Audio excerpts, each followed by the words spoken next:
and general evaluator, fellow Toastmasters, and guests, especially Sherry. Sherry's speech was to research her topic, and I'm going to quickly go over the objectives, but also there were some things that I was asked to look at as an evaluator. But the objectives for her speech were to collect information about her topic from numerous sources, and also to carefully support the points and opinions with specific facts, examples, and illustrations gathered through the research. Now, for our guests, Toastmasters builds on the previous speech, and that's one of the reasons why we should start at the very beginning of the first speech and work our way through as Sherry has done.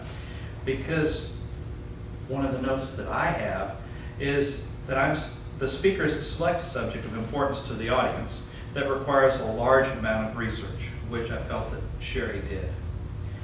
And the speaker is to collect the information from numerous sources and carefully support points with specific facts, examples, and illustrations rather than just her own opinions. However, due to the nature of her speech, she did give us a few of her opinions built into that, which I thought was very, very helpful. I'll mention that possibly a little later. The speaker is to incorporate what he or she has learned in previous projects about the purpose, organization, word usage, body language, and vocal variety, as well as appropriate suggestions from the evaluations that she's already received, in addition to my verbal evaluation.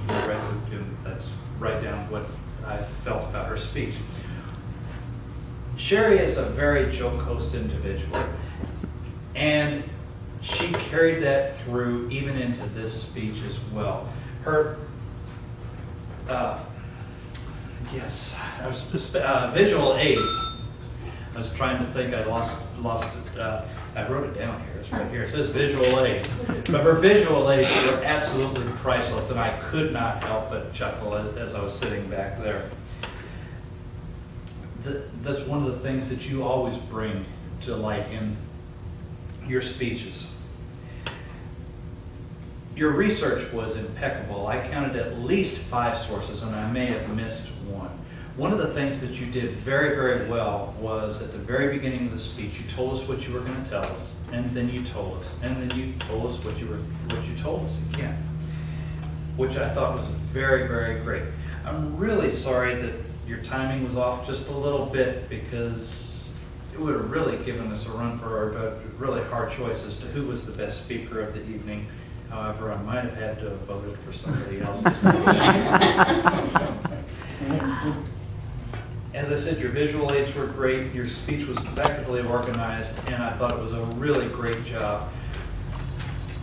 I really had hoped that you would have worked on your timing just a touch, and that's the only gift that I have for you.